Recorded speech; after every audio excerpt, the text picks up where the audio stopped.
Hello friends. हाल ही में Iran ने Israel पर हमला किया है, जिससे मध्य पूर्व में तनाव बढ़ गया है ना। इससे इसराइल और ईरान के मध्य युद्ध की संभावनाओं ने बल दिया है। इससे ये बातें भी फैल रही है कि द्वितीय विश्व युद्ध प्रारंभ हो गया है। तो आइए हम जानते हैं क्या है पूरा मुद्दा।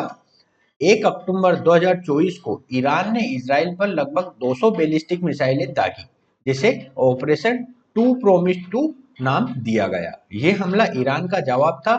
कैसे जवाब था? इसराइल द्वारा कुछ दिनों पहले किए गए हमले पर हिजबुल्लाह के एक नेता हसन नसरुल्लाह और ईरानी इस्लामिक रिवोल्यूशनरी गार्ड के जनरल की हत्या हो गई थी। ईरान ने इसे मतलब आत्मरक्षा की कार्यवाही बताया। उसने ये कहा कि जो हमने ये इसराइल पर हमला किया है, ये हमारे सेल्फ डिफेंस के कारण हमने किया है, कि इसने जो इसराइल ने हमारे नेता हसन नसरुल्लाह और ये जो ईरानी इस्लामिक रिवॉल्यूशनरी गार्ड की जो हत्या की है, उसका हमने बदला लिया है। तो अगर मैं बताऊं तो हिजबुल्लाह कहाँ पे? हिजबुल्लाह ये लेबनान में सक्रिय है ना। जो लेबनान का लेबनान है, वहां पे हिजबुल्लाह सक्रिय है। ये यहाँ पे इसराइल वाला पूरा क्षेत्र है। ये पैलेस्टीन का क्षेत्र है, जिसे हम फिलिस्तीन कहते हैं। ये जॉर्डन है, ये सीरिया है, यहाँ पे ये सऊदी अरब है। आगे हम इनको और अच्छे से जानेंगे। कारण के ये देखिए, यहाँ पे ईरान ने जो हमले किए हैं इसराइल पे,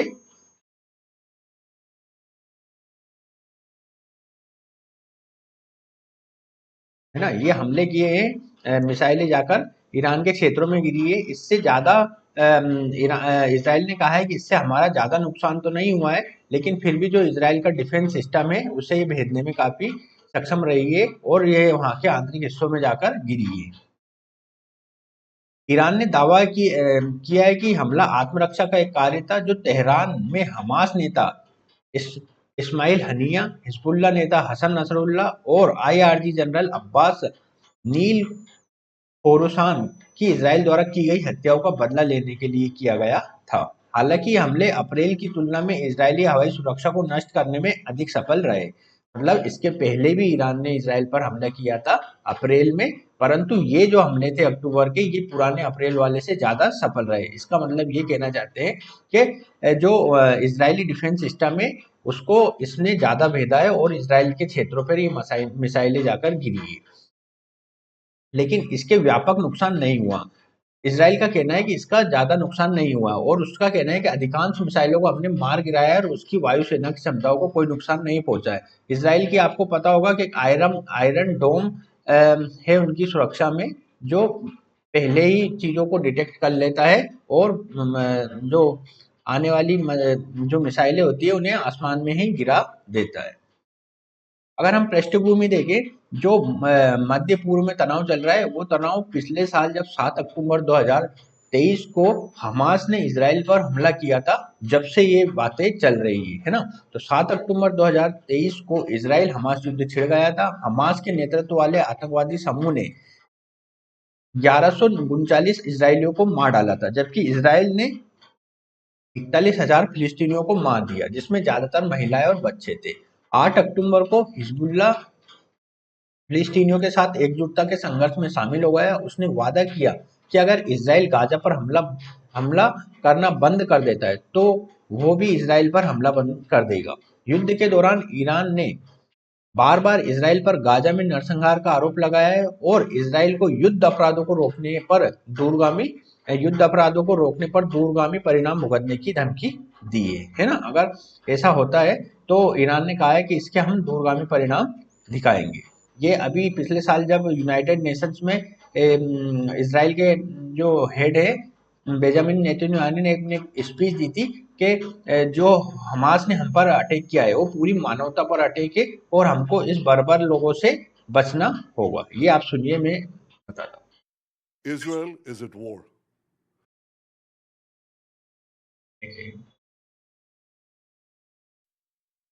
Israel is at war. We didn't want this war. It was forced upon us in the most brutal and savage way. But though Israel didn't start this war, Israel will finish it. Once the Jewish people were stateless, once the Jewish people were defenseless, no longer. Hamas will understand that by attacking us, They've made a mistake of historic proportions. We will exact a price that will be remembered by them and Israel's other enemies for decades to come. The savage attacks that Hamas perpetrated against innocent Israelis are mind-boggling, slaughtering families in their homes, massacring hundreds of young people at an outdoor festival, kidnapping scores of women, children, and elderly, even Holocaust survivors. Hamas terrorists bound, burned, and executed children. They are savages. Hamas is ISIS. And just as the forces of civilizations united to defeat ISIS, the forces of civilization must support Israel in defeating Hamas. I want to thank President Biden for his unequivocal support. I want to thank leaders across the world who are standing with Israel today. I want to thank the people and Congress of the United States of America. In fighting Hamas, Israel is not only fighting for its own people, it is fighting for every country that stands against barbarism. Israel will win this war.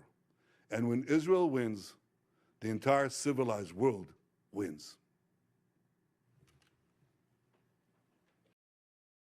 अब आगे हम देखेंगे मध्य पूर्व के क्षेत्र में विवाद के प्रमुख विषय कौन कौन से हैं।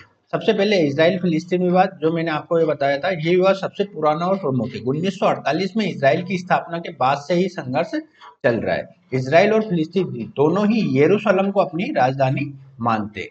फिलिस्तीनियों को अपना राज्य और स्वतंत्रता चाहिए, जबकि इजराइल अपनी सुरक्षा को लेकर चिंतित है। इस विवाद का समाधान अब अभी तक नहीं हो पाया। इसे मध्य पूर्व में स्थिरता के लिए एक बड़ी बाधा माना जा रहा है ना।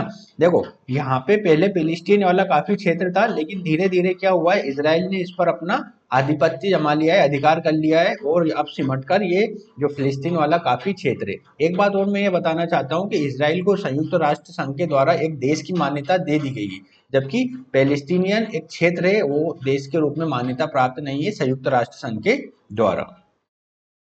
एक और वहां पे अगर मध्य पूर्व का आप विवाद देखेंगे तो शिया सुन्नी विवाद भी चल रहा है। इस्लाम के दो प्रमुख संप्रदाय शिया और सुन्नी के बीच धार्मिक और राजनीतिक मतभेद भी मध्य पूर्व में कई संघर्षों की जड़ है ना। वहां पे जो ईरान है वो शिया समर्थक है, और सऊदी अरब का जो देश है वो सुन्नी समर्थक है। जो मोहम्मद पैगंबर की मृत्यु के बाद उनके उत्तराधिकारी की लड़ाई में जो दो गुट बने थे, एक शिया गुट बना था, एक सुन्नी गुट बना था। तो इन दोनों के मध्य विवाद चलता रहता है कि उनका वास्तविक उत्तराधिकारी कौन है। इसे ही शिया सुन्नी विवाद कहते हैं। ठीक है, इसमें क्या सीरिया, इराक, यमन आदि देशों में संघर्ष बना रहता है। वो चाहते हैं कि शिया लोगों का आधिपत्य, और सऊदी अरब के समर्थित लोग चाहते हैं कि सुन्नी लोगों का आधिपत्य है इस्लाम पर। और मध्य पूर्व में तेल और संसाधनों पर नियंत्रण भी एक प्रमुख विषय है। मध्य पूर्व तेल और प्राकृतिक गैस के भंडार के लिए प्रसिद्ध है, जो क्षेत्रीय और वैश्विक शक्तियों के बीच संघर्ष का एक और कारण है। प्रमुख तेल उत्पादक देशों जैसे सऊदी अरब, इराक, ईरान और कुवैत के संसाधनों पर नियंत्रण को लेकर तनाव अक्सर बना रहता है। अब हम एक एक जो वहां के क्षेत्रीय शक्तियां हैं उनमें देखेंगे। सबसे पहले हिजबुल्लाह की स्थापना 1982 में लेबनान में हुई थी, और हिजबुल्लाह एक शिया समर्थित मुस्लिम संगठन है।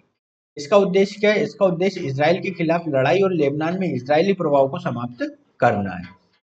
समर्थन कौन कौन करते हैं? जो भी शिया समर्थित वो होगा उसको ईरान 100% रूप से समर्थन देगा। इसे ईरान और सीरिया के महत्वपूर्ण समर्थन मिलता है, और ये शिया मुस्लिम समुदाय का प्रतिनिधित्व करता है। हिजबुल्लाह ने इजराइल के खिलाफ 2006 में युद्ध में प्रमुख भूमिका निभाई। यह संगठन लेबनान राजनीति का भी एक प्रमुख शक्ति है, और ईरान के शिया अर्धचंद्र की रणनीति का हिस्सा है, जिसका उद्देश्य क्षेत्र में शिया प्रभाव को बढ़ाना है। हुती कौन है? हुती आंदोलन, जैसे अंसार अल्लाह भी कहा जाता है, 1990 के दशक में यमन के उत्तरी हिस्से में एक शिया जायदिया मुस्लिम समूह का संगठन है, तो इसे भी ईरान का समर्थन प्राप्त है।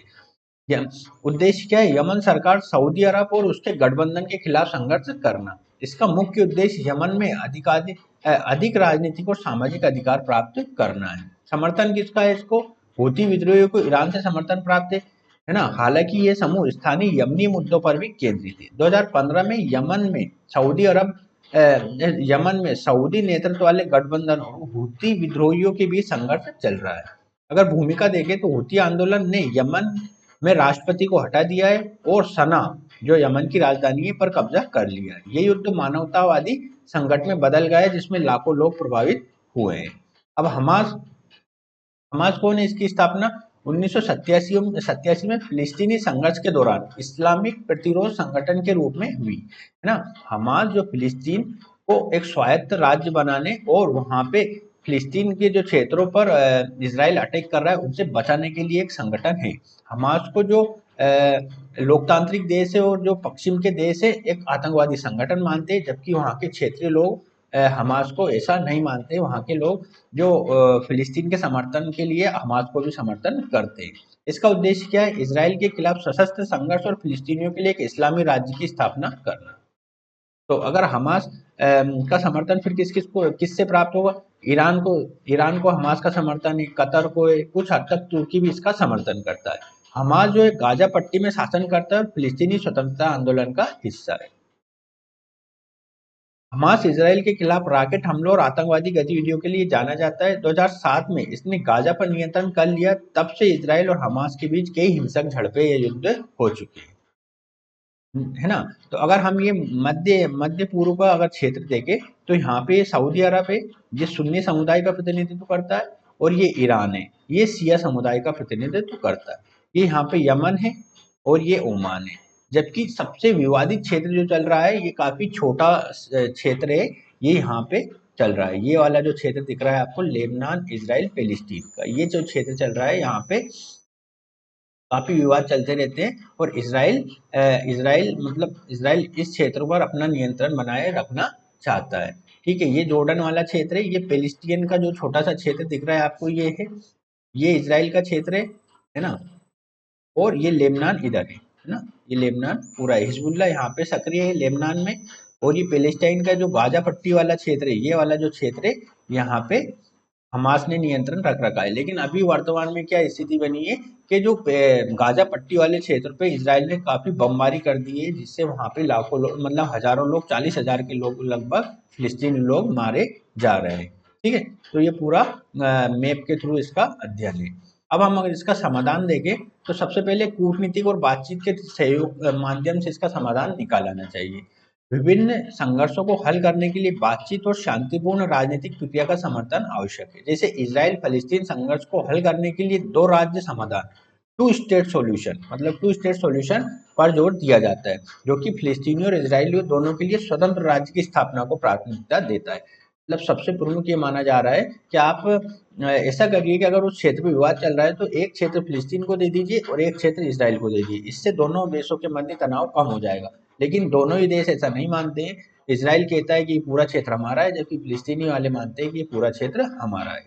मध्यस्थता को लेकर क्षेत्रीय और अंतर्राष्ट्रीय शक्ति जैसे संयुक्त राष्ट्र, यूरोपीय संघ और अमेरिका महत्वपूर्ण भूमिका निभा सकते हैं। उदाहरण के लिए क्या 1979 में ये जो कैंप डेविड समझौते में अमेरिका की मध्यस्थता में इसराइल और मिस्र के बीच शांति समझौता हो चुका है। तो अगर संयुक्त राष्ट्र इसे इनिशिएटिव लेता है तो उस क्षेत्र में शांति स्थापित की जा सकती है। वहाँ पे जो मध्य पूर्व वाला क्षेत्र है, वहाँ पे आर्थिक और सामाजिक विकास को अगर हम बढ़ावा देते हैं तो जो कॉन्फ्लिक्ट वाले क्षेत्र है उनका समाधान निकाला जा सकता है। गरीबी और बेरोजगारी को अगर कम किया जाता है, वहाँ पे संसाधनों का उचित संयोजन किया जाता है ना, शिक्षा रोजगार के अवसरों में अगर वृद्धि की जाती है तो वहाँ पे जो कॉन्फ्लिक्ट हो रहा है उसको हम कम कर सकते हैं। समाधान में अगर हम और आगे देखें तो अंतर्राष्ट्रीय कानून और संस्थाओं की भूमिका भी महत्वपूर्ण हो जाती है ना। जैसे बहुत सारे जो देश है वहाँ पे लोकतंत्र को कम महत्व देते हैं, है ना। एक लोकतंत्र को कम महत्व, जबकि पश्चिम के देश और भारत, एशिया और ऑस्ट्रेलिया के जो समूह हैं उधर लोकतंत्र को ज्यादा बढ़ावा देते हैं। तो वहाँ पे क्या है, लोगों की भावनाओं का सम्मान रखा जाता है। जबकि इन क्षेत्रों में क्या है, एक तो कट्टरवादी लोग ज्यादा है ना, जो मतलब कट्टर लोग है कि जो एक धर्म विशेष को मानने वाले लोग ज्यादा है। तो ये भी एक चैलेंज बना हुआ है। ठीक है, और मानवाधिकारों की सुरक्षा भी एक मुद्दा है। नागरिकों के मानवाधिकार की रक्षा के लिए आवश्यक कदम उठाना होगा वहाँ पे। जैसे सीरिया और यमन में हिंसक घटनाएं हो रही है तो वहाँ पे मानव को अधिकारों का उल्लंघन हो रहा है। धार्मिक सहिष्णुता पर भी बढ़ावा दिया जाना चाहिए। जो मध्य पूर्व है वहाँ पे जैसे इस्लाम, यहूदी, है ना, बहुत सारे लोगों का जो धर्म है वहाँ पे उदय हुआ है। तो ये सभी लोग अपने धर्म को बचाने के लिए आपसी मतभेद करते रहते हैं। शिक्षा और जागरूकता। एक आपने सुना होगा, अंग्रेज हमेशा कहते थे श्वेत नस्ल का सिद्धांत, है ना, श्वेत नस्ल का सिद्धांत, है ना। श्वेत नस्ल के सिद्धांत के तहत ये कहते थे कि हमने जो बार्बरिक लोग हैं, जो असभ्य लोग हैं, उन्हें सभ्य बनाने का बीड़ा उठाया है। तो इसी क्रम में वो बहुत सारी जगह जाते थे, अपने उपनिवेश स्थापित करते थे और उस देश का आर्थिक शोषण करते थे। परंतु इन चीजों में वो एक बात अच्छी कर जाते थे कि उस देश में वो लोकतंत्र स्थापित करके जाते थे। ठीक है, तो ये उनका एक सिद्धांत था। अगर इसको अपनाया जाए या इस तरह से सभी लोग सोचे कि यार जो लड़ रहा है या जो समाज में ऐसे तबके का है जो उग्रवादी है, उसको समाज की मुख्य धारा में लाना हमारा कर्तव्य होना चाहिए। ये सभी क्षेत्रों के लिए लागू होना चाहिए। नेक्स्ट आता है सुरक्षा और सामरिक संतुलन। सुरक्षा सहयोग, क्षेत्रीय शक्तियों के बीच सुरक्षा सहयोग और विश्वास निर्माण उपाय महत्वपूर्ण हो सकते हैं। उदाहरण के लिए ईरान और सऊदी अरब के बीच रणनीतिक और समझौते से संघर्ष कम किया जा सकता है। प्रोक्सी युद्धों को लड़ना, जो प्रोक्सी युद्ध है, जैसे ईरान और सऊदी अरब जैसी शक्तियां प्रोक्सी समूह को समर्थन देने में क्षेत्रीय तनाव बढ़ाती है। इन प्रोक्सी युद्धों को रोकने के लिए अंतर्राष्ट्रीय समुदाय को बड़ी नीतियां अपनानी चाहिए। जैसे मैं बताऊं कि ईरान प्रत्यक्ष रूप से बहुत सारी जगह हमला नहीं करता, लेकिन वो किस किस को समर्थित करता है, हूती को करता है, हमास को करता है ना, हमास को करता है, लेबनान में हिजबुल्लाह को करता है। तो ये सब चीजों को समर्थन करता है। इससे क्या होता है, टेररिज्म और आतंकवादी घटनाओं को बढ़ावा मिलता। अंतर्राष्ट्रीय समर्थन और प्रतिबंध, कूटनीतिक प्रतिबंध, जैसे जिन देशों या समूह की गतिविधियां क्षेत्र में अस्थिरता पैदा करती है, उन पर अंतर्राष्ट्रीय प्रतिबंध लगाए जा सकते हैं। जैसे ईरान पर लगाए गए आर्थिक प्रतिबंधों ने उसे परमाणु कार्यक्रम को सीमित करने को मजबूर किया है। ईरान पर कौन प्रतिबंध लगा रहा है? ईरान पर अमेरिका प्रतिबंध लगा रहा है, क्योंकि ईरान वहां पे एक तो क्षेत्रीय अस्थिरता को बढ़ावा दे रहा है ना, मुस्लिम शासन को स्थापित करना चाहता है, और जबकि अमेरिका क्या चाहता है कि वहां पे लोकतांत्रिक शक्तियों का उदय हो। स्थानीय नेतृत्व की भूमिका, जैसे बाहरी हस्तक्षेप के बजाय स्थानीय नेता और समूह को बातचीत के माध्यम से अपने विवादों को हल करने के प्रयास को बढ़ावा देना चाहिए। जैसे यमन में हूती और सऊदी गठबंधन के बीच बातचीत का रास्ता प्रशस्त किया जा सकता है। इन मुद्दों के समाधान के लिए स्थिरता और शांति कायम करना एक धीमी और जटिल प्रक्रिया हो सकती है, लेकिन ये उपाय क्षेत्र में दीर्घकालिक शांति स्थापित करने में सहायक सिद्ध हो सकता है। अब इसके हितधारक कौन कौन से? मध्य पूर्व में जो विवाद चल रहा है उसमें हितधारक को अगर हम देखें तो स्थानीय देशों की सरकारें, जो स्थानीय देश है जैसे इसराइल फिलिस्तीन। इसराइल चाहता है कि यहाँ पे यहूदी लोगों का शासन स्थापित हो जाए, जबकि फिलिस्तीन चाहता है कि यहाँ पे मुस्लिम जगत के लोगों का शासन स्थापित हो जाए। तो ये इनके हितधारक बने हुए। सीरिया और यमन की सरकारें, है ना, सीरिया और यमन की सरकारें भी क्या अपने अपने देशों में गृह युद्ध के समाधान के लिए तत्पर है। क्षेत्रीय शक्तियां जो मैंने बताया था, ईरान का हिजबुल्लाह, हूती और अन्य शिया मिलिशिया समूह के साथ करीबी संबंध है। ये समूह मध्य पूर्व में कई संघर्षों में शामिल है। ईरान की भूमिका महत्वपूर्ण है, खासकर जब बात इसराइल, सऊदी अरब और अमेरिका के संघर्षों पे आती है ना। अगर आप देखेंगे तो इसराइल, सऊदी अरब और अमेरिका एक धुरी के है, मतलब एक ये अपने समान हितों को लेकर चलते हैं। जबकि ईरान हो गया, ईरान का समर्थन कौन कर रहा है? ईरान का समर्थन रूस कर रहा है ना। और चीन भी इनके समर्थन में आ गया है, क्योंकि चीन को यहाँ पे जो कच्चा तेल है उसके हितों को ध्यान में रखकर वो ईरान और रूस का समर्थन करता है। सऊदी अरब को अगर देखें तो सऊदी अरब ईरान के साथ क्षेत्रीय प्रभाव के लिए प्रतिस्पर्धा है, और यमन में हूती विद्रोहियों के खिलाफ सैन्य हस्तक्षेप में मुख्य भूमिका निभा रहा है। तुर्की को अगर देखें तो तुर्की भी सीरिया और कुर्द मुद्दों में एक सक्रिय खिलाड़ी है। इसके अलावा वो इसराइल फिलिस्तीन संघर्ष में भी अपनी महत्वपूर्ण भूमिका निभा सकता है। अंतर्राष्ट्रीय संगठनों की बात करें तो संयुक्त राष्ट्र ने क्या किया था? जब हमास ने इसराइल पर हमला किया था तो हमास के खिलाफ उन्होंने एक रेजोल्यूशन पास किया था, और इसराइल का समर्थन करने की लोगों को, मतलब जो वहाँ के संयुक्त राष्ट्र सुरक्षा परिषद में एक प्रस्ताव पारित किया था हमास के खिलाफ, है ना। संयुक्त राष्ट्र मध्य पूर्व में शांति अभियान और मानवाधिकारों की रक्षा के लिए महत्वपूर्ण भूमिका निभाता है। यूएन सुरक्षा परिषद ने कई प्रस्ताव पारित किए जो शांति प्रक्रिया को आगे बढ़ाने के लिए है। यूरोपीय संघ कैसे कर सकता है? यूरोपीय संघ भी मध्य पूर्व में शांति और स्थिरता को बढ़ाने के लिए कूटनीति और मानवीय सहायता प्रदान कर सकता है ना। अरब लीग जो जो मध्य पूर्व में जो अरब भाषा से जुड़े हुए देश है वो अरब लीग के सदस्य है। ये क्षेत्रीय संगठन अरब देशों के बीच सहयोग बढ़ाने और मध्य पूर्व के मुद्दों पर संयुक्त दृष्टिकोण अपनाने का प्रयास करता है। अंतर्राष्ट्रीय शक्तियों की अगर बात करें तो यूएसए के हित क्या है? यूएसए ये चाहता है कि जो मध्य पूर्व में है लोकतांत्रिक शक्तियों को उदय, और इसलिए वो ईरान का विरोधी करता है ना। ईरान का विरोध इसलिए करता है कि ईरान वहां पे मुस्लिम शासन को स्थापित करना चाहता है। रूस का अगर हित देखे तो रूस अमेरिका का विरोधी है, इसलिए वो ईरान का समर्थन करता है। ठीक है, चीन को अगर देखा जाए तो चीन रूस का समर्थन करता है, क्योंकि वहां पे जो रूस ईरान का समर्थन करता है, और ईरान के आसपास के क्षेत्रों में या ईरान के क्षेत्रों में कच्चे तेल का भारी उत्पादन होता है। तो चीन अपना आर्थिक हित देखते हुए इस तरह के समर्थन को बढ़ावा देता है। आगे अगर हम देखें, गैर सरकारी और मानवाधिकार संगठन भी महत्वपूर्ण भूमिका निभाते हैं। जैसे अंतर्राष्ट्रीय रेड क्रॉस सोसाइटी है, इसको नोबेल पुरस्कार भी मिल चुका है। यह संगठन युद्धग्रस्त क्षेत्रों में मानवीय सहायता प्रदान करता है और युद्धों के समय में नागरिकों की रक्षा करता है। मानव अधिकार संगठन जैसे एमनेस्टी इंटरनेशनल हो गया, ह्यूमन राइट वॉच हो गया, ये मानव अधिकारों की रक्षा के लिए वहां पे अगर कार्य करेंगे तो वहां पे समाधान को बढ़ावा मिलेगा। स्थानीय समुदाय और नागरिक जो लोग हैं वहाँ पे, उनको भी इनिशिएटिव लेना चाहिए कि किस तरह से हमारे जो क्षेत्रों में लोगों की नृशंस हत्याएं हो रही है, और जो तनाव बना हुआ है इसको हम कैसे समाप्त कर सकें। प्रॉक्सी समूह और मिलिशिया, जैसे मैंने बताया था हिजबुल्लाह, हूती, ये जो लोग हैं इनके लोगों को भी आपसी मीटिंग्स करनी चाहिए, और उनको ऐसा दृष्टिकोण अपनाना चाहिए कि ये नुकसान किसका, ये उनका नुकसान ही हो रहा है। ठीक है, तो इस तरह से इनको आगे बढ़ना चाहिए। तो हमने मध्य पूर्व के समाधान के हितधारकों को भी देख लिया, मध्य पूर्व का पूरा विवाद क्या है वो भी देख लिया। अब इसमें इसमें हम जो इसराइल के वर्तमान दृष्टिकोण को अगर जाने तो इसराइल ये चाहता है कि सबसे पहले तो ईरान को वो शांत करना चाहता है। इसके अलावा वो उसके आसपास जो आतंकवादी संगठन उसे लगते हैं, जिसमें सबसे प्रमुख हमास आता है, उसके बाद हिजबुल्लाह आता है, फिर हूती आता है। तो इन लोगों को भी वो भारी बमबारी के साथ नष्ट करना चाहता है। ठीक है, अगर ये चीजों का समाधान होता है और इसराइल के जो काफी एग्रेसिव रोल है उसको कम करने के लिए भी विभिन्न देशों को आगे आना होगा, जिसमें अमेरिका प्रमुख होगा। अमेरिका के अलावा अगर आप देखा जाए तो भारत भी अपनी भूमिका निभा सकता है। ठीक है, और ईरान के जो एग्रेसिव मोड को कम करना है तो उसमें आपको रूस को आगे लाना होगा, चीन को आगे लाना होगा। दोनों तरफ के जो विरोधी देश हैं एक दूसरे के देशों में सहायता और आपसी समन्वय और बातचीत के जरिए ये रास्ता निकालना होगा, तभी मध्य पूर्व में स्थायी रूप से शांति स्थापित होगी। तो आज के वीडियो को हम यही समाप्त करते हैं। नेक्स्ट वाले वीडियो में कोई और नई जानकारी के साथ हाजिर होंगे, तब तक के लिए नमस्कार।